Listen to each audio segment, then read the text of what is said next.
अच्छा आज जो बहुत ज़्यादा आपको पता है, बहुत अरसे से ये जो रिपोर्ट सामने आती थी कि भाई ये जो कैनेडियन है आर्म्ड फोर्सेस हैं उसके अंदर बहुत ज़्यादा सेक्सुअल हरासमेंट और मिसकंडक्ट के केसेस हैं, तो इसके ऊपर एक रिव्यू बिठाया गया था। तो अब ये जो इसके ऊपर रिव्यू बिठाया है, इसके अंदर जो सुप्रीम कोर्ट की फॉर्मर जस्टिस हैं लुईस आर्बर, उन्होंने आज ये कहा है कि भाई जो यहाँ पे सेक्सुअल मिसकंडक्ट की जो शिकायतें आ रही हैं, हमें लगता है कि ये सारी की सारी चीज़ आपको सिविलियन कोर्ट्स को दे देनी चाहिए है, क्योंकि वो आपके इन चीज़ों के ऊपर ज़्यादा अच्छे से गौर कर सकेंगे। क्योंकि पहले क्या होता था कि मिलिट्री कोर्ट में ही जाती थी तो वहाँ पे कभी एलिमेंट ऑफ प्रेजुडिस आ जाता था। तो ये कहती हैं कि नहीं, मुझे लगता है कि ये ज़्यादातर आपको जो केसेस हैं और डिस्क्रिमिनेशन ऑन सेक्स जो बेसिस होता है यहाँ पे, उसके लिए आप अब 48 रिकमेंडेशंस जो इन्होंने दी हैं फेडरल गवर्नमेंट को, उसमें उन्होंने कहा है कि इसको जो है आप ये I don't think that is possible though. I don't think that is possible. जो क्योंकि मिलिट्री के case military courts military cases military उसको हैंडल करेगी। हाँ, तो इसके अंदर ये कहना कि भाई एंड नॉट टू फॉरगेट कि ये मैडम जस्टिस जो हैं, ये she is a retired justice. She is a retired justice. हाँ, तो इनका रिकमेंडेशंस जो हैं एज ए रिटायर्ड जस्टिस हैं, और मेरा नहीं ख्याल कि कैनेडियन गवर्नमेंट जो है वो इतना बड़ा स्टेप लेगी कि उनके अपने सोल्जर्स को सिविलियन कोर्ट्स में ट्राई किया जाए, ऐसे नहीं होएगा। लेकिन वो कहती हैं कि बहुत सारे जो कंप्लेंट सेक्स ऑफेंस के आते हैं वो एक human rights commission of Canada जो है उसके पास भी जाने चाहिए। अब ये भी कितनी फीजिबल है बात, क्योंकि ये सब कुछ रिलेटेड है मिलिट्री के साथ। तो अब मिलिट्री अपने केसेस कितने ह्यूमन राइट्स वालों को देगी या बाहर के कोर्ट, ये तो अब फाइनल डिसीजन। लेकिन उनके अपने रूल्स लॉज एंड रेगुलेशंस होते हैं, डिफरेंट होते हैं ना, उनके मिलिट्री कोर्ट्स के डिफरेंट होते हैं। तो अब वहां पे बैठी हुई थी वैसे डिफेंस मिनिस्टर अनीता आनंद जी भी, तो अब देखेंगे कि वो अब ये सारी रिकमेंडेशंस जो इनको मिली हैं उसके ऊपर ये क्या डिस्कशन होती है, क्या बात। एक चीज़ मैं गौर कर रही थी मजिद भाई, ये लुईस आर्बर जो है सुप्रीम कोर्ट की एक्स जस्टिस जो है, ये कितनी हसीन खातून है, है ना? Such a beautiful lady, very graceful. तो मैंने कहा ये तो जब जजमेंट दे रही होंगी लोग, इनकी जजमेंट कब इनको देखते होंगे। हसीन खातून है ये। तो वो मैं इनको देख रही थी। बहरहाल जी शी हैज वो कहती हैं जी ये रिकमेंडेशंस मैंने दी हैं फेडरल गवर्नमेंट को, तो अब देखेंगे क्या होता है। अच्छा जी, आपको अगर पता है जो लोग ट्रक चलाते हैं ना खासतौर पे, उनके पास ये है, या जो कि बहुत फ्रीक्वेंटली कनाडा और अमेरिका के बीच में सफर करते हैं ना, उनके पास एक नेक्सस कार्ड होता है माजिद भाई। अच्छा, नेक्सस कार्ड जो है उसकी बड़ी अरसे से मार्च 2020 से कनाडा के अंदर डिसरप्शन चल रही है, इसलिए कि वो सारा जो डिपार्टमेंट था वो बंद कर दिया था और उन्होंने कहा था कि अब चूंकि ट्रैवल ही इतना कम हो गया तो अब ये इसकी जरूरत नहीं पड़ेगी। हालांकि ट्रक तो चल रहे थे वैसे, लेकिन इसेंशियल्स के लिए शायद चल रहे थे, तो इसलिए शायद कम हो गए होंगे। अब इनकी आज एक रिपोर्ट आई है यहाँ से, हमारे कनाडा से, CBSA वाले कहते हैं कि अभी तक 295,000 से ऊपर जो नेक्सस एप्लीकेशंस हैं वो हमारे पास पेंडिंग पड़ी हुई हैं। अच्छा, इंटरेस्टिंगली जो US customs and border protection वाले जो थे ना, उन्होंने अपने ये सारे सेंटर्स अब खोल दिए हैं। लेकिन कनाडा तो माशाल्लाह आपको पता ही है जिस तरह की ब्यूरोक्रेसी है, यहाँ पे अभी भी सो रहे हैं ये, तो ये इन्होंने कहा नहीं हम तो अभी भी सोते रहेंगे, तो इन्होंने नहीं अपने सेंटर खोले। उससे ये बहुत ज़्यादा चीज़ जो है ये पेंडिंग में ये इसमें ना मैं आपको एक चीज़ क्लियर करता चलूँ कि ये वो नहीं है सारे के सारे 300,000 जो है, जिनमें के जो न्यू एप्लीकेंट्स हैं उसमें बेइंतहा हंड्रेड्स एंड थाउजेंड्स ऑफ जिनको रिन्यू करने हैं, जिनको रिन्यू करने के हैं, और वो रिन्यू का भी प्रोसेस वैसे ही प्रोसेस होता है। तो वो रिन्यू को मींस कि आपकी जो इंफॉर्मेशन है उसको अपडेट कर लेते हैं वो। एंड जैसे आरफा जी के पास, मेरे पास, हमारे पास भी नेक्सस कार्ड है, तो उसको रिन्यूअल का उन्होंने अभी तक चांस ही नहीं दिया कि इसको रिन्यू कर सकें, क्योंकि एवरीथिंग वाज क्लोज्ड डाउन। जी। तो बहरहाल जी अब 2 साल हो गए हैं, लेकिन अभी भी जो है वो खुला नहीं है। अच्छा जी, ये तो माजिद भाई आपके लिए बड़ी खुशी की खबर है, ये जो ये मैं देने लगी हूँ ना, ये तो आप इतने खुश हो जाएंगे कि जिसकी कोई इंतहा नहीं है। अच्छा। इसलिए क्योंकि आपके तो कोई मोर्टगेज के चक्कर ही नहीं है। अच्छा। मोर्टगेज के चक्कर मोर्टगेज के कोई चक्कर ही नहीं है आपके और आरफाबाजी के। बैंक ऑफ कनाडा जो है हमारा ओवरनाइट लैंडिंग रेट्स बढ़ा सकता है। ठीक है जी, बढ़ा सकता नहीं, बढ़ाएगा। हाँ बढ़ाएगा, ठीक है जनाब। अच्छा जी, ये आज बहुत सारे जो इकोनॉमिस्ट हमारे हैं और जो हमारे बैंकर्स हैं, सीनियर बैंकर्स, उन्होंने कहा है इसमें कि अब कहा है, हमने तो कब से कह दिया था, हाँ, 2 दफा इस साल में होगा और भी डेढ़ महीने पहले कह दिया था हमने कि हो जाएगा, होएगा, मिडिल में होएगा, समर में होएगा, फिर उसके बाद by the end of the year होएगा। तो ये इस तरह है। तो जी बैंक ऑफ कनाडा जो है अपने इस वीक में 1.5% तक जो है जो रेट्स हैं वो बढ़ा सकता है। अच्छा, अब जो बैंक ऑफ कनाडा से तो वैसे इस तरह की कोई अभी उनके जो हैं गवर्नर उसकी तरफ से बात नहीं आई है, लेकिन ये प्रिडिक्शन है हमारे जो इकोनॉमिक एक्सपर्ट्स हैं उनकी। तो अब देखते हैं अब क्या होता है। 0.50 तो अब 1.5 पे वो टच करेगा। एग्जैक्टली। तो ऐसे है जनाब, तो ये उधर चला जाएगा। जस्ट इमेजिन दैट 0.25 था लास्ट फ्यू मंथ्स में। जी तो जी, उसको बढ़ाते यहाँ तक पहुंचे। 0.5 करते आप देखें ऐसे हो गया। 1 मिलियन ओंटारियो रेजिडेंट्स जो हैं जी, उन्होंने जब से एडवांस पोलिंग खुली है ऑलरेडी, ये जो जून 2 को इलेक्शंस होने वाले हैं प्रोविंशियल गवर्नमेंट के, उसमें ऑलरेडी वो वोट कर चुके हैं। तो ये बड़ी अच्छी वो कहते हैं जी वो है, और ये this is several thousands increase compare to 2018 elections. Ontario ने कहा है कि जो 1 मिलियन वोटर्स हैं, they represent 9.92% of eligible voters in Ontario.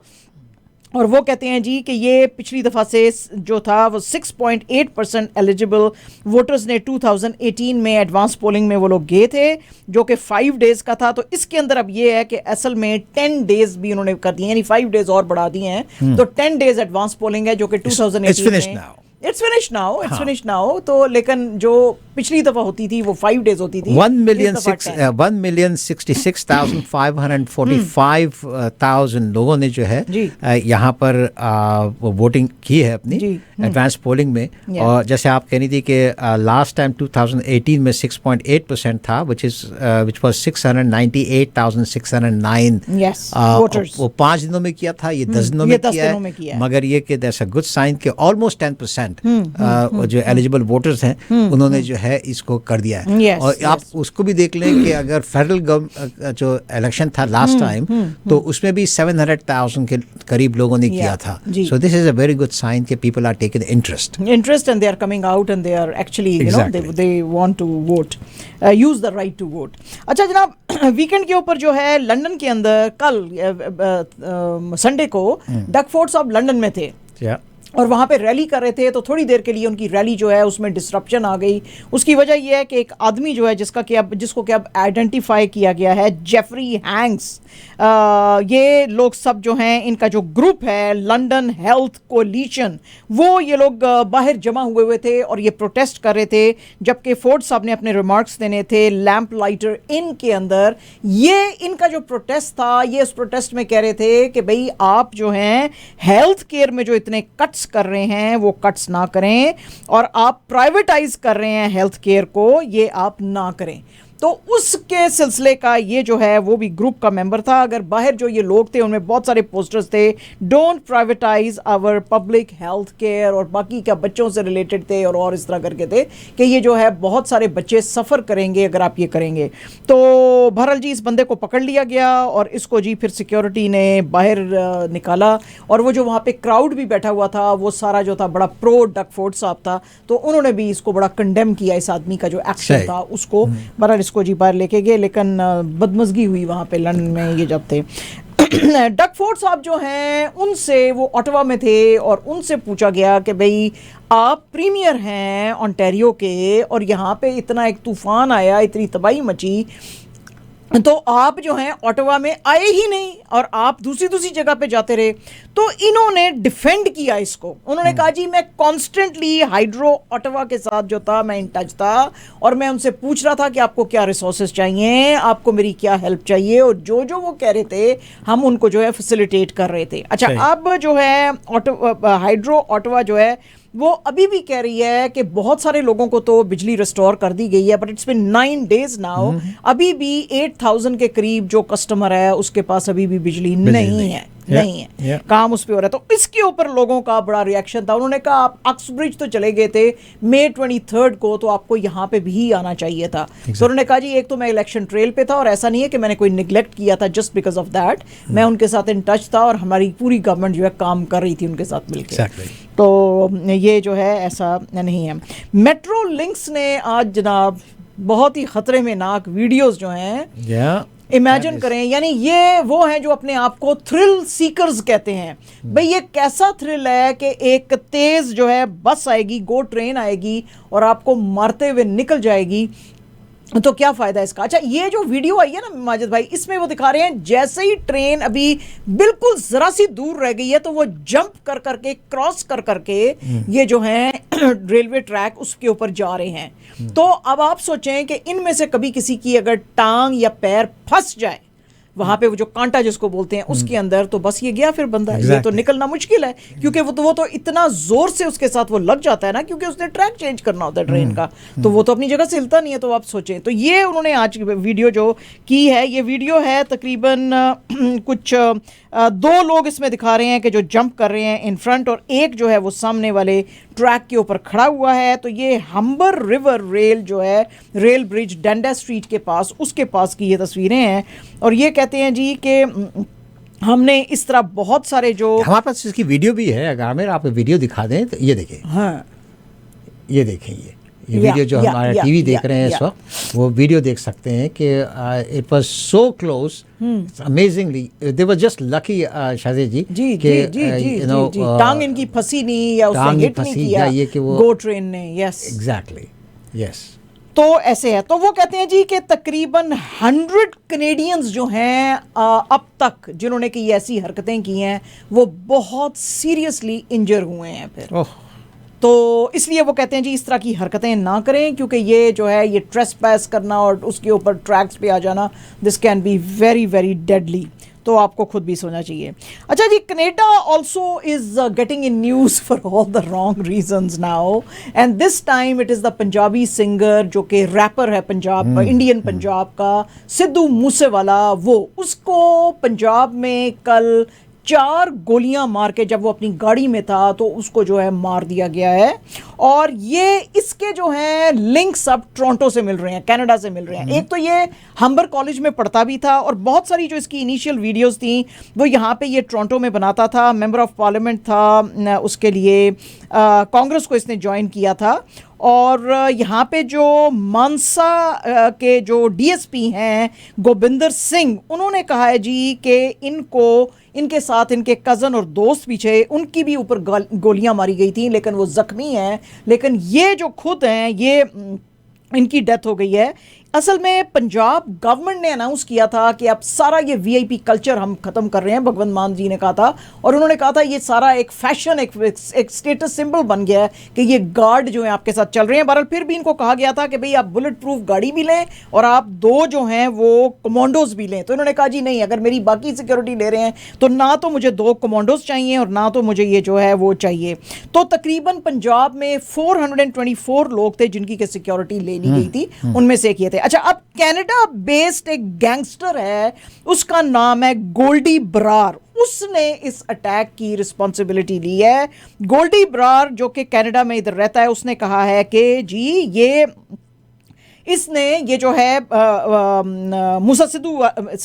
Sidhu Moosewala, ये 2 लोगों के जो मेरे फ्रेंड्स थे, एक था गुरलाल बरार और एक था मिदू खीरा, उसके मर्डर के अंदर ये इन्वॉल्व था और ये मेरे दोस्त थे, इनको इसने मरवाया था। तो इसलिए हमने जो है इसके ऊपर जो है ये अटैक करवाया है। पंजाब के जो डीजीपी हैं वीके बावरा, उन्होंने कहा कि ये लॉरेंस बिश्नोई गैंग जो है इसके अंदर इन्वॉल्व है, हमें लगता है।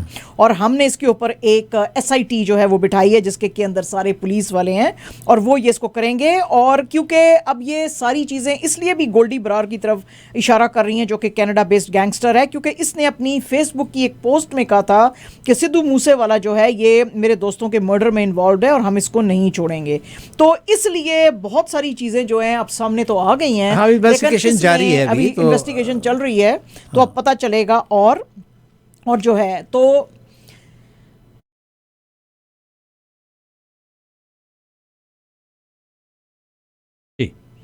तो कनाडा का नाम जी इसके अंदर अब आ गया है कि ये उधर बैठे हुए हैं और ये सारी जो है गैंग वॉर, इससे पहले भी पंजाब के जो पुलिस ऑफिसर्स थे उन्होंने कहा था कि ये गैंग वॉर का हमें मसला लगता है। हाँ, मगर ये गैंग वॉर का टोरंटो से कोई ताल्लुक नहीं। टोरंटो का जो इनका लिंक है वो जैसे आपने बताया कि इंटरनेशनल स्टूडेंट या इंटरनेशनल स्टूडेंट थे ये हम्बर कॉलेज में, तो उसके लिहाज से ये यहाँ पर and he got the fame singing the songs in Toronto. लेकिन अलेजडली लोग जो पंजाब में हैं वो कहते हैं कि अलेजडली इनके लिंक्स जो थे कुछ गैंगस्टर्स के साथ थे, तो उसकी वजह से जो है ये ऐसे हो सकता है। और लेकिन मजे ये आपको पता है इनका फ़ैन कौन था? इनके फ़ैन जो थे, इनके जो फ़ैन की लिस्ट है उसमें ड्रेक भी था। होगा जरूर। Can you imagine? ड्रेक भी था। Rapper too. हाँ जी, ड्रेक भी था। और ये जो प्रोड्यूसर हैं गौरंग दोषी, उन्होंने कहा कि जी वो इसको फॉलो करता था और ये उसको फॉलो नहीं करता था। No but the thing is that he is only 28 years old। 27 तो वो अभी तो बात मैं ये कहता हूँ कि अभी तो पूरी जिंदगी सी बाकी थी, कहाँ से कहाँ ये अपने फन को लेके जा सकता था। यंगस्टर्स जो है ना माजिद भाई, not only in Indian Punjab बल्कि पाकिस्तान के पंजाब में भी ना इसको सिद्धू मूसे वाले को बहुत पसंद करते थे, बहुत पसंद करते थे। लेकिन वही है कि लोग इसकी सिंगिंग के ऊपर काफ़ी लोग एतराज़ भी करते थे क्योंकि उसके अंदर कभी बैड लैंग्वेज भी आती थी। लेकिन वो वही कहता था रैप जो है किसने शुरू किया है? रैप शुरू ही जो ब्लैक कम्युनिटी है उसने शुरू किया था, और उनकी बड़ी जलन थी जो अपने साथ जो नाइंसाफ़ियाँ होती थी उसमें फिर वो भी बैड लैंग्वेज यूज़ करते थे, तो इसलिए फिर वो इसके भी गानों में कुछ रिफ्लेक्शंस उसकी आती थी। बहरहाल जी ये सारा कुछ जो हुआ है वेरी सैड न्यूज़, क्योंकि very young boy was a very young boy. तो ये जनाब इनकी हुई है, तो अब कनेक्शंस अब देखें और आगे जाके जब इन्वेस्टिगेशन होएगी तो पता चलेगा क्या है। अल जज़ीरा की आज एक रिपोर्ट है जी, और पैलेस्टीनियन जो प्राइम मिनिस्टर हैं मोहम्मद शताया, उन्होंने आज कहा है कि जो कुछ इजराइल ने वीकेंड के ऊपर किया है वो उन्होंने रेड लाइन क्रॉस की है। उन्होंने क्या किया था कि ईस्ट जेरूसलम के ऊपर और ये जो अल अक्सा मॉस्क है इसके कंपाउंड के अंदर आके कुछ जो है सेलिब्रेशंस की थी इजराइलीज ने, और इन्होंने वहाँ पे नारे लगाए थे क्योंकि इन्होंने ईस्ट जेरूसलम को अनेक्स किया था 1967 में, उसकी सेलिब्रेशन ये कर रहे थे। और इन्होंने इजराइलीज ने allegedly according to the Palestinian prime minister नारे लगाए डेथ टू अरब्स। तो उन्होंने कहा कि ये इन्होंने तमाम रेड लाइंस जो हैं उसको क्रॉस किया है और इनको तो इजाज़त ही नहीं है अल अक्सा के कंपाउंड में आने की। ये कैसे आए हैं, इन्होंने कैसे किया? तो इन्होंने इल्ज़ाम लगाए हैं कि जी ये सारा कुछ इन कनाइवेंस विद इजरायली पुलिस जो है वो हो रहा है और इनको जो है कोई भी रोक नहीं रहा है। तो ये इस तरह से मतलब भाई एक बुक आई थी 100 Years of War on Palestine, अभी ये 2017 में ये सामने आई थी। राशिद खलीदी बहुत बड़ा नाम है अरब वर्ल्ड का, अगर आपको पता हो, हिस्टोरियन है। तो उन्होंने ये सारी हिस्ट्री ट्रेस की थी कि कैसे ये लोग क्या कह के पैलेस्टीनियंस के को ये पैलेस्टाइन में आए। यानी बिल्कुल मुझे लग रहा था कि ईस्ट इंडिया वाली ये स्टोरी जो है यहाँ पे भी दोहराई गई।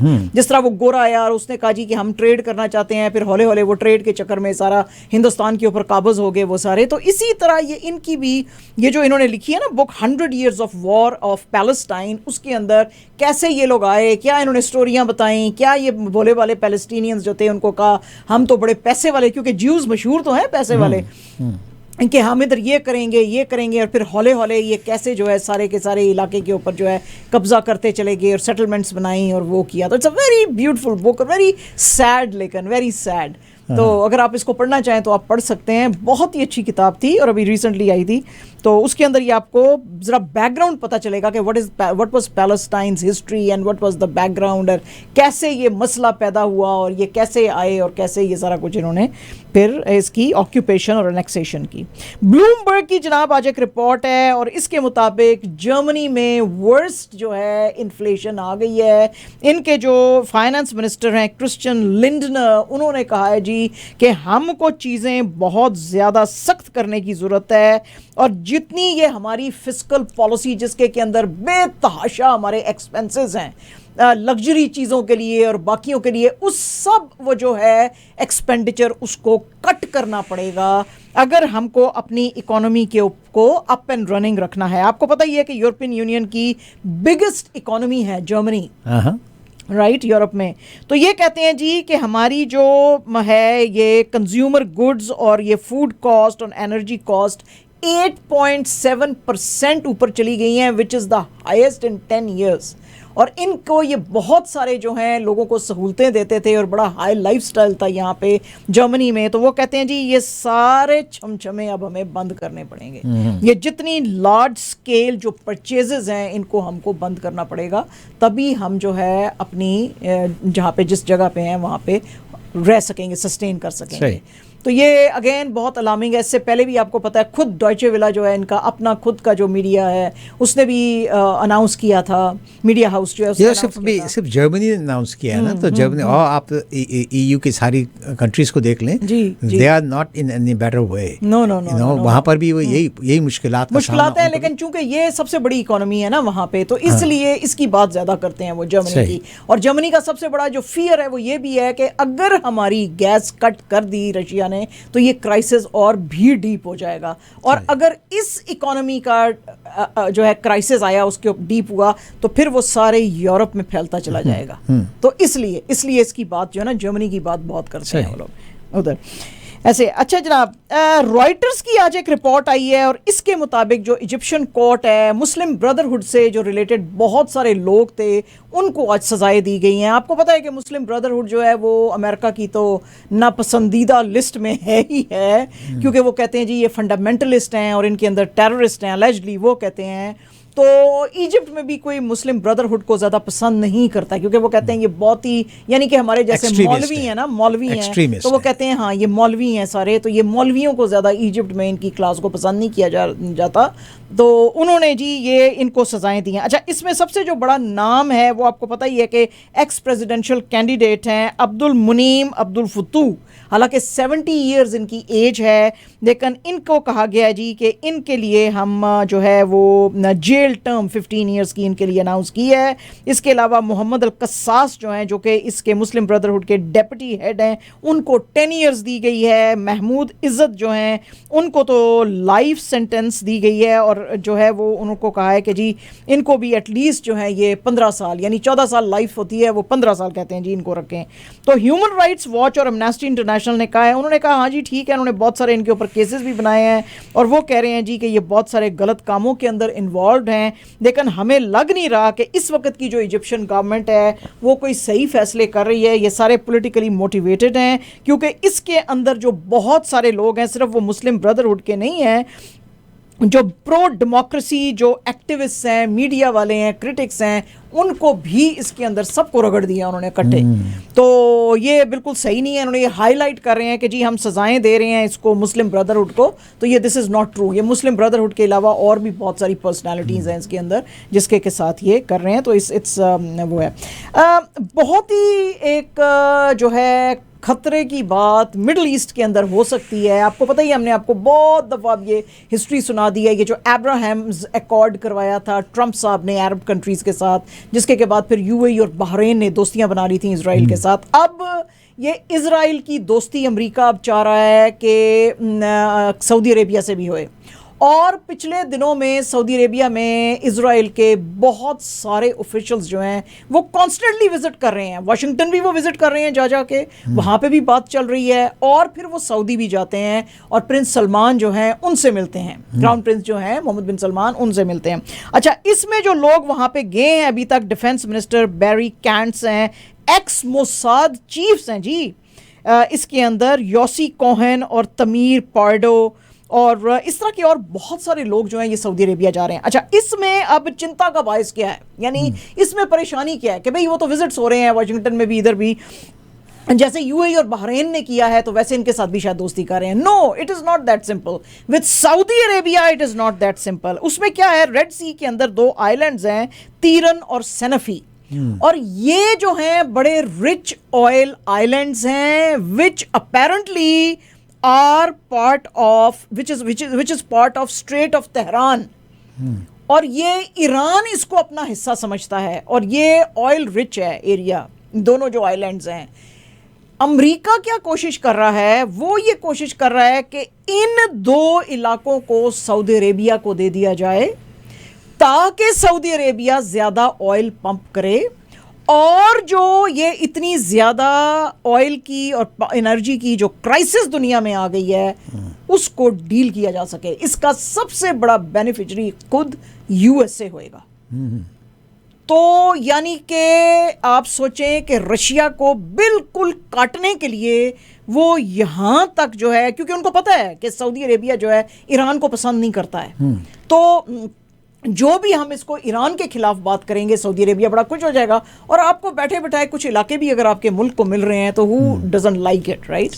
तो ये अब जो है एक्सपर्ट्स कह रहे हैं अमेरिका की बड़ी खतरनाक पॉलिसी हो सकती है, क्योंकि ईरान भी कोई छोटी पावर नहीं है।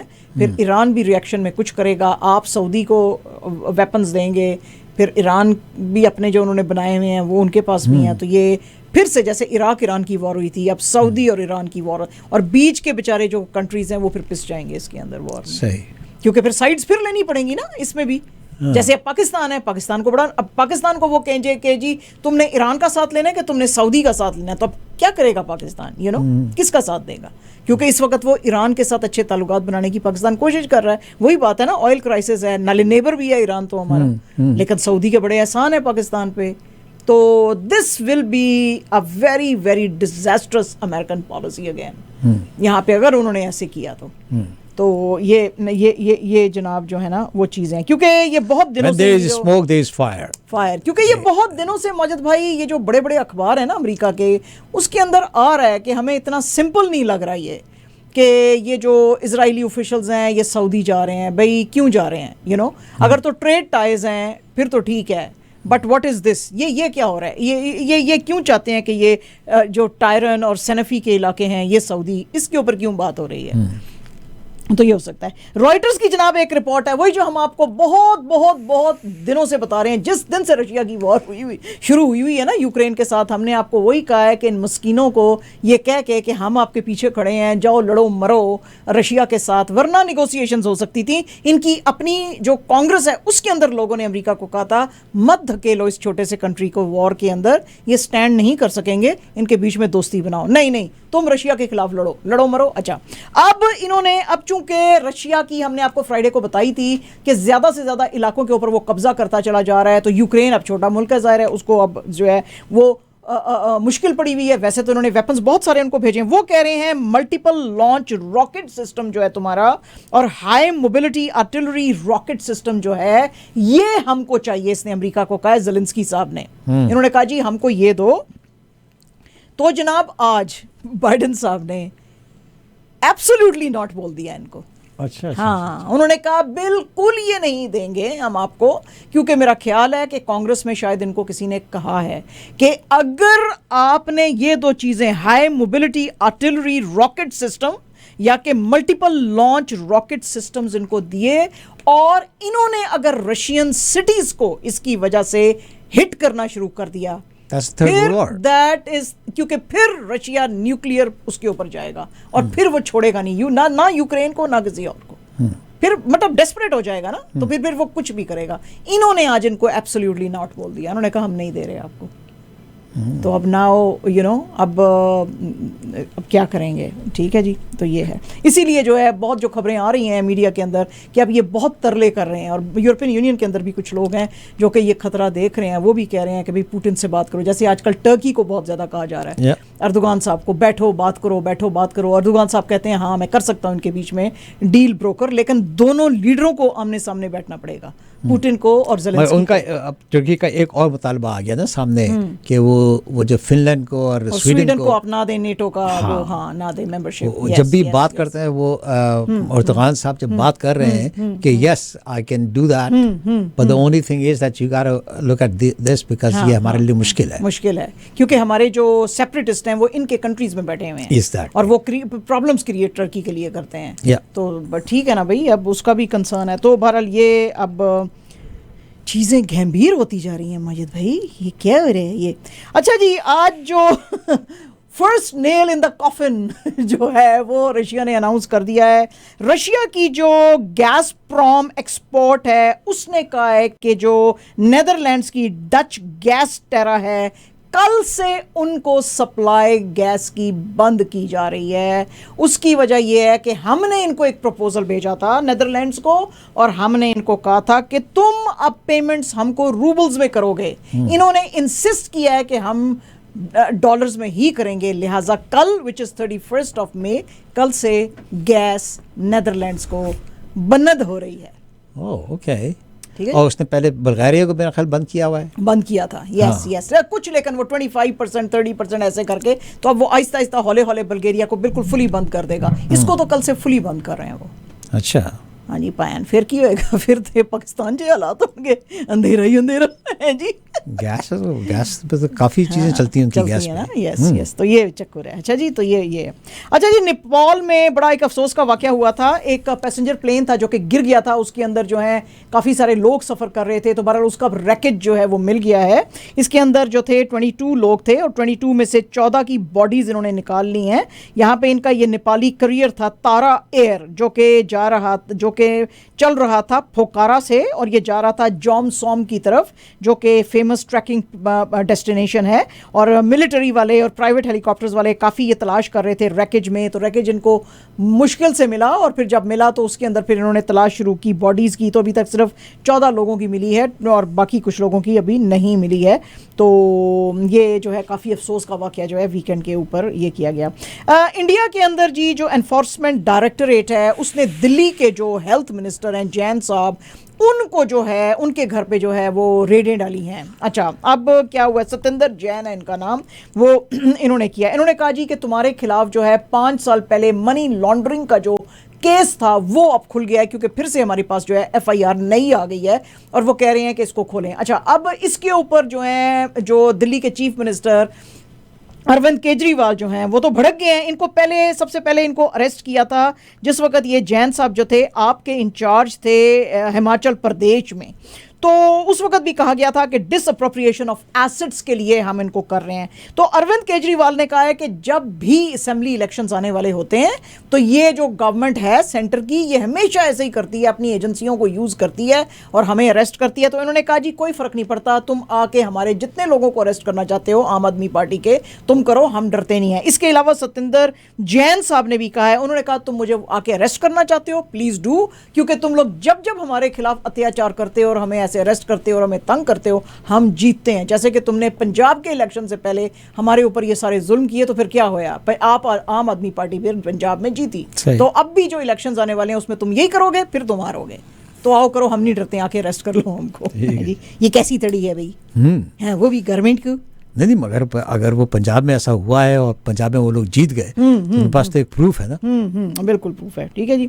अच्छा जी, विदर्भा का जो एक एरिया है महाराष्ट्र में, उसमें हालात काफ़ी खतरे में नाक होते जा रहे हैं। उसकी वजह यह है कि गवर्नमेंट को अलेजली ये कहते हैं लोग, यहाँ के फार्मर्स जो हैं, कि ना तो हमें यहाँ पे पानी होता है, ना तो हमारी खेती अच्छी हो रही है, ना तो हमारी क्रॉप्स जो हैं वो प्रॉपरली खरीदी जा रही हैं, ना हमें बीज मिल रहे हैं, ना यहाँ पे एडवांसमेंट लाई जा रही है, which is so surprising because ये जो हैं महाराष्ट्र के अंदर है, पार्ट ऑफ महाराष्ट्र, जहाँ पे के ये जो है बॉम्बे वगैरह ये सारे हैं उस प्रोविंस के अंदर है ये। तो वो कहते हैं जी यहाँ पे जो 11 डिस्ट्रिक्ट्स हैं, अकोला, अमरावती, वाशिम, नागपुर, वयतमल, वर्धा, बुल्धाना, चंद्रपुर, भांदरा और गडियोची, गोंडिया, इसके अंदर 65% जो पॉपुलेशन है वो एग्रीकल्चर के ऊपर इसलिए डिपेंड करती है क्योंकि कोई यहाँ पे ना तो इंडस्ट्री लगाई गई है, ना इनके कोई हालात बेहतर किए गए हैं। उसकी वजह से यहाँ पे मेल सुसाइड जो रेट है, यानी फार्मर सुसाइड रेट जो है बेतहाशा हाई है compare to rest of India. वो कहते हैं जी इसके अलावा जो औरतें बेचारी भी खेतों में काम करती हैं, उनको 150 इंडियन रुपीस पर डे दिया जाता है, जबकि आदमी जो है, मर्द जो है, उसको 350 to 400 रुपीज़ जो इंडियन है वो पर डे दिया जाता है। तो जिस वक्त इनका इतना ज़्यादा ये वो है ना, वो डिस्पैरिटी है पे के अंदर, तो इसलिए इन ख़ानदानों की इसलिए हालत बुरी हो जाती है कि जब मर्द जो कमाने वाला होता है, जिसको ज़्यादा पैसे मिलते हैं खेती के, जब वो खुदकुशी कर लेता है तो हालत बहुत ख़राब हो जाती है फैमिली की। तो इसके ऊपर आज बड़ी मेजर रिपोर्ट जो है वो आई थी, द वायर की, ये द वायर की रिपोर्ट थी। तो उसके अंदर जो है ये सारी चीज़ें जो हैं, आज हमारे पास जितनी भी इंडिया की खबरें हैं वो सब द वायर से हैं।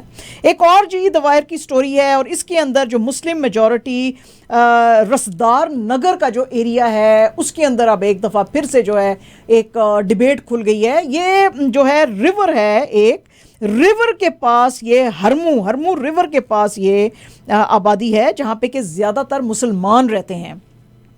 अब कुछ अर्सा पहले क्या हुआ कि यहाँ पे जो अशोका भगत ऑफ विकास भारती, जो कि आरएसएस की एक एफिलिएट ऑर्गेनाइजेशन है, कुछ अर्सा पहले जैसे कि 2013 में उसने कहा कि ये रिवर जो है बेतहाशा खराब हो गया है, लोग यहाँ पे जो है वो पूजा के लिए आते हैं। तो under the garb of cleaning it, इन्होंने अथॉरिटीज़ को कहा कि यहाँ पे ये जो घर हैं इनको हटाओ। ये घर ज़्यादातर मुसलमानों के हैं और वो कहते हैं जी हम पिछले 200 साल से इसी इलाके में रह रहे हैं। लेकिन वो कहते हैं जी कि अब जो हिंदुस्तान का बुलडोज़र कल्चर है, तो लग रहा है कि इन गरीब मुसलमानों के घर फिर से बुलडोज किए जाएंगे और इनको जो है बेघर किया जाएगा। तो ये आज फिर से बड़ी वहाँ पे चिंता जताई है मुसलमानों ने। पाकिस्तान के जो प्राइम मिनिस्टर हैं शहबाज शरीफ साहब जी, वो जाएंगे 3 दिन के विजिट के ऊपर टर्की पे। आते सारी इन्होंने बस दौरे शुरू कर दिए हैं, बस अब दिल का दौरा आना बाकी है। बाकी सारे दौरे तो इन्होंने ख़त्म शायद कर लिए हैं या शायद अभी और रह गए हैं। सबसे पहले ये गए थे सऊदी के बाद गए ये यूएई, अब ये जा रहे हैं जी टर्की। ये कहते हैं जी अर्दोगान साहब ने मुझे बुलाया है तो इसलिए मैं वहाँ पर जा रहा हूँ। अर्दोगान साहब ने कहा जी हम पाकिस्तान की पॉलिटिक्स और जो आपकी डेवलपमेंट्स जो चलती हैं उनको बड़ा हम गौर से देखते हैं और हम आपसे वैसे प्यार करते हैं, आपके साथ फ्रेंडली रिलेशंस चाहते हैं। तो ये कहते हैं जी कि मैं जो है इनसे अब मिलने जा रहा हूं, तो अब देखेंगे क्या होगा। पंजाब के अंदर जो बहुत दिनों से क्राइसिस चल रहा था, पाकिस्तानी पंजाब के अंदर जो उधर जो थे चीमा साहब जो गवर्नर थे उनको जो हटाया गया था ज़बरदस्ती, जो कि वो मानते नहीं थे कि सिवाय प्रेसिडेंट के मुझे कोई हटा नहीं सकता। बहरहाल अब उस मसले को हल किया गया है और प्रेसिडेंट एलवी साहब जो हैं उन्होंने PMLN के बलीगुर रहमान साहब जो हैं उनको अपॉइंट किया है, पंजाब के गवर्नर के लिए उनका नाम दिया था और उसकी उन्होंने जो है वो कॉन्फर्मेशन अपने ट्विटर अकाउंट पे भी दिया। उन्होंने कहा कि on the advice of prime minister under article 101 of constitution मैं इनको जो है ये इसकी इजाज़त दे रहा हूँ। और मरियम औरंगज़ेब जो कि इंफॉर्मेशन मिनिस्टर हैं, उन्होंने कहा जी कि जो चीमा साहब थे उनको जो है वो हटाया गया है और उनकी जगह के ऊपर ये लाए गए हैं। तो ये जो है सारे मामलात आपको पता ही है, उमर चीमा साहब के साथ जो चल रहे थे, हमजा साहब को जैसे वक्त बनाया गया था चीफ मिनिस्टर तो वो उनको ओथ नहीं दे रहे थे, तो काफ़ी इनकी लड़ाई आपस में चल रही थी। बहरहाल जी अब ये नए बनाए हैं तो हो सकता है चीज़ें जो है अब सेटल हुए। हमजा शहबाज जो हैं जी वो अब लाहौर हाई कोर्ट के पास गए हैं और वो कह रहे हैं जी कि मुझे कोई भी हटा नहीं सकता एज पंजाब चीफ मिनिस्टर। वो कहते हैं जी एक 16 पेज का इन्होंने एक रिप्लाई सबमिट किया है, क्योंकि आपको पता ही हमने आपको फ्राइडे को बताया था कि इनको 100,000 का फाइन किया था लाहौर हाई कोर्ट ने कि भाई तुम क्यों नहीं आ रहे हो, तुम क्यों नहीं जवाब दे रहे हो आके ना कोर्ट में जो तुम्हारे खिलाफ पिटीशंस है। इन्होंने कहा जी कि ये जो इंटरप्रिटेशन है आर्टिकल 63A की आपकी, तो वो जो है अप्लाई नहीं होती है पंजाब चीफ मिनिस्टर को, क्योंकि ये पोस्ट जो है ये according to law and constitution ये टॉप कोर्ट जो सुप्रीम कोर्ट का जो फैसला होगा उसके अंडर हम चलेंगे। वो कहते हैं जी आपने इसको कहा कि ये चीफ मिनिस्टर का इलेक्शन जो हुआ है ये इल्लीगल हुआ है, ये आप लाहौर हाई कोर्ट कैसे कह सकती है कि ये इल्लीगल हुआ है। वो कहते हैं जी कि ये पंजाब सेक्रेटरी जो है, असेंबली का सेक्रेटरी भी जो है, उसके पास भी अथॉरिटी नहीं है कि वो इस इलेक्शन को प्रोब करे या आप करें। तो इसलिए जो है ये जो है मेरा जवाब है आपको। तो पायन फिर लाख रुपए से वैसे तो आपको कोई फ़र्क नहीं पड़ता, आपके लिए तो पीनट्स ही हैं, पीनट से भी कुछ कम ही हैं, ज़ीरा है बल्कि। तो आप पहले ही आके ये सारा कुछ कहते थे। बहरहाल जी उन्होंने वो जो पिटीशंस आई थी उनको चैलेंज किया था जी, तो उसका जवाब इन्होंने दिया है। एक आपने सुना होगा कि वीकेंड के ऊपर काफ़ी गर्मा गर्मी चलती रही, एक वीडियो लीक हुई है जिसके के अंदर जरदारी साहब और मलिक रियाज जो है, जो कि बहुत बड़े प्रॉपर्टी टाइकून अब हैं, वो बात कर रहे हैं और वो मलिक रियाज साहब उनको जरदारी साहब को कह रहे हैं कि इमरान खान मुझे तरले कर रहा है कि मेरी जो है जरदारी साहब से दोस्तियां कराओ और मैं उनसे माफ़ी मांगने को तैयार हूँ।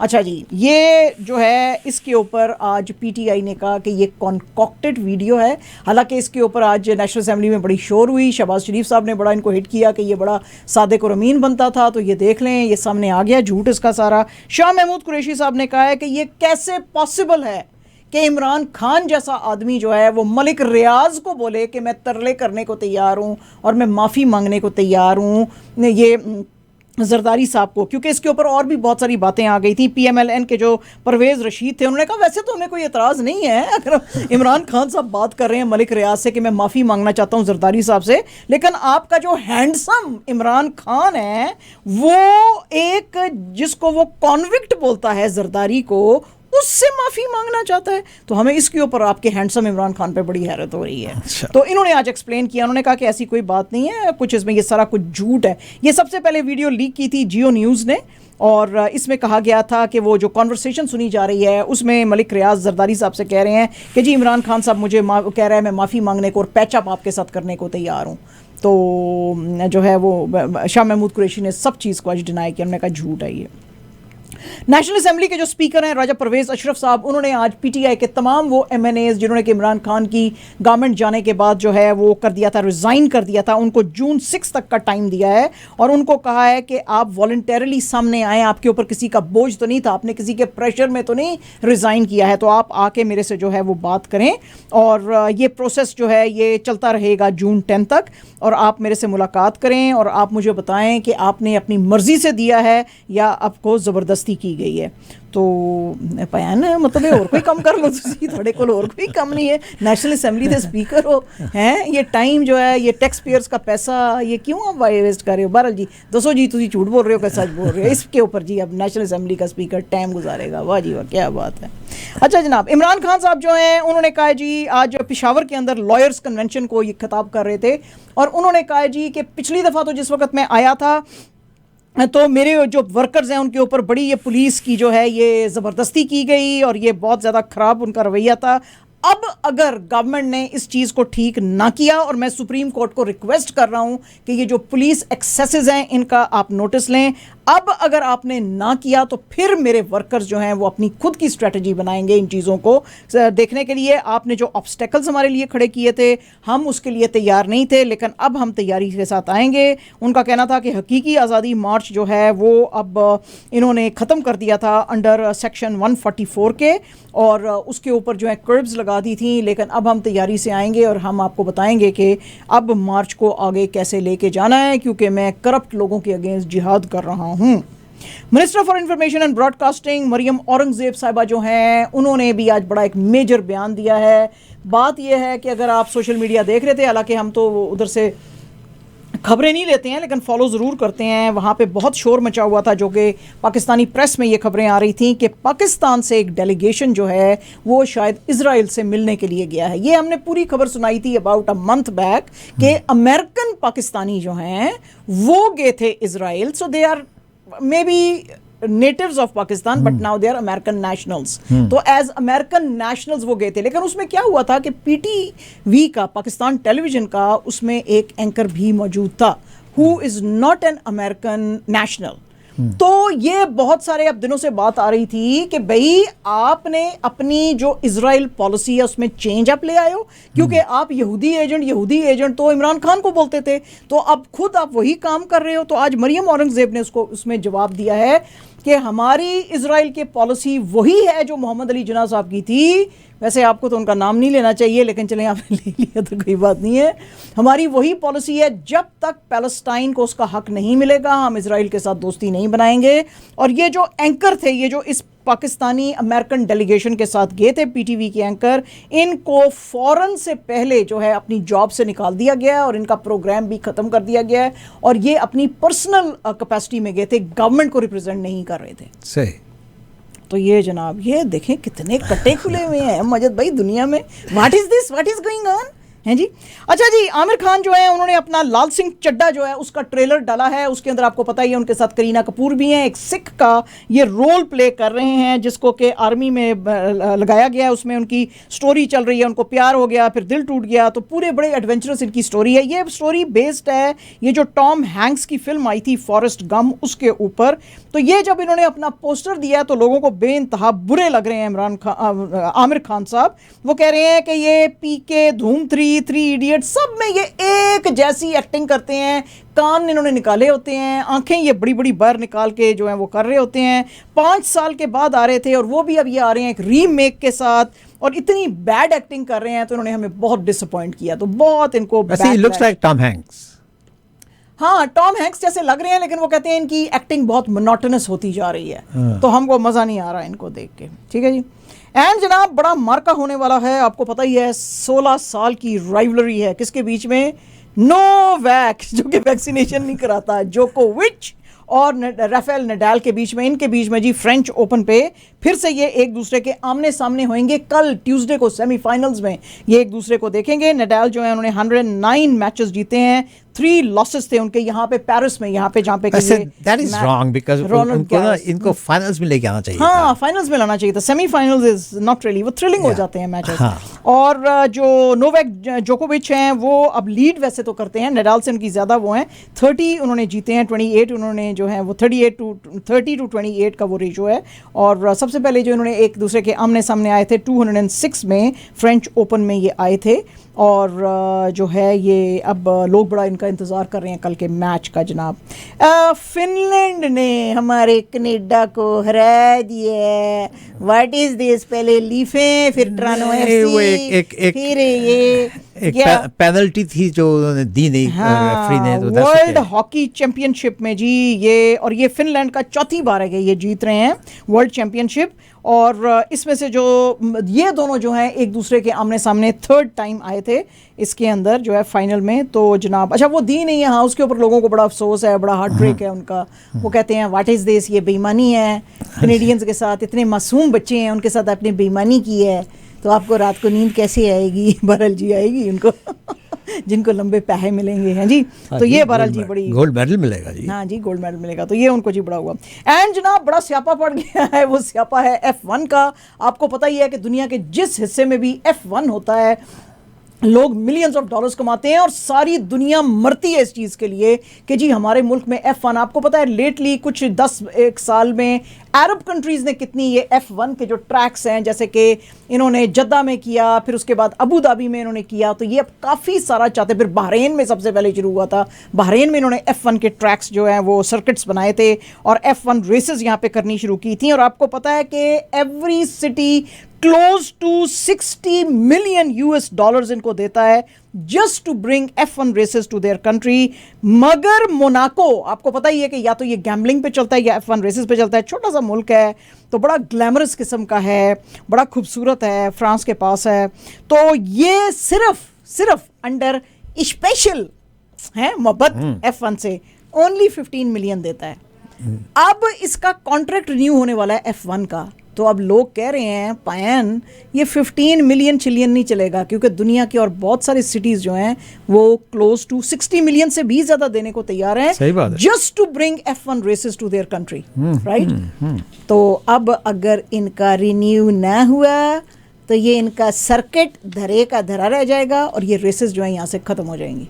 Wow, that be sad, terrible इस छोटे से मुल्क के लिए, yes. क्योंकि ये चलते ही गैम्बलिंग और F1 के ऊपर है। That'll be sad. Yes. But hey, let us see क्या let us see what happens. Yeah. So तो ये थी आज की खबरें, आज की खबरें सारी जनाब। बाकी खबरें इंशाल्लाह ताला कल फिर हम आपके खिदमत में हाजिर होंगे, मगर अभी कहीं आपने जाना नहीं है,